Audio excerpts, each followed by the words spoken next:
En effet, ce n'est pas à des anges que Dieu a soumis le monde à venir dont nous parlons. Or, quelqu'un a rendu quelque part ce témoignage. Qu'est-ce que l'homme? Pour que tu te souviennes de lui, ou le Fils de l'homme, pour que tu prennes soin de lui. Tu l'as abaissé pour un peu de temps au-dessous des anges. Tu l'as couronné de gloire et d'honneur. Tu as mis toutes choses sous ses pieds.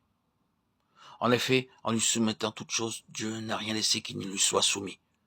Cependant, nous ne voyons pas encore maintenant que toutes choses lui soient soumises.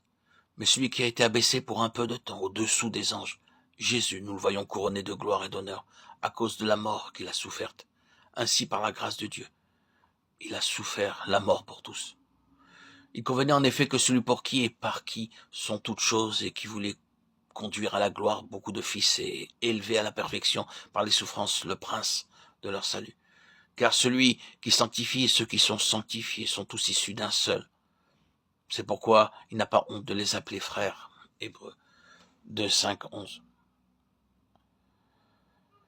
Cette portion des Écritures est un condensé de tout ce que la Bible dit et surtout ce que traite le Nouveau Testament. C'est une chose étrange à dire.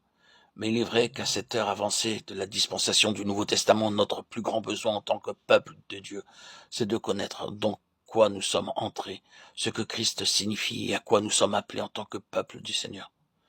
Ce besoin a plusieurs aspects. Vous serez d'accord pour dire, j'en suis presque sûr, qu'un des aspects de notre besoin, c'est celui de l'assurance, de la confiance, d'être assis, enraciné et fondé sur une inébranlable espérance.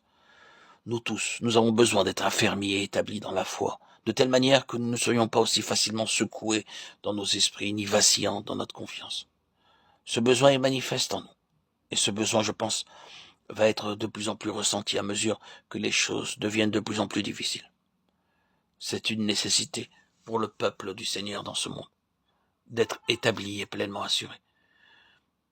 Il y a un besoin de force, de réelle puissance parmi le peuple du Seigneur, de délivrance, de la faiblesse, de la fragilité, afin qu'il puisse aller de l'avant, faire des progrès et croître réellement.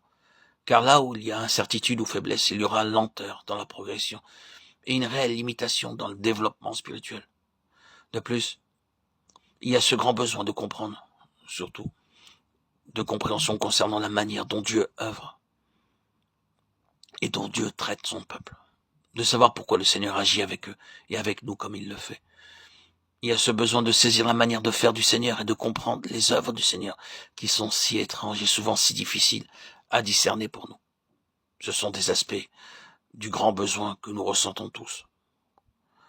Ce passage de l'Écriture est une déclaration condensée qui va au cœur même de ce besoin.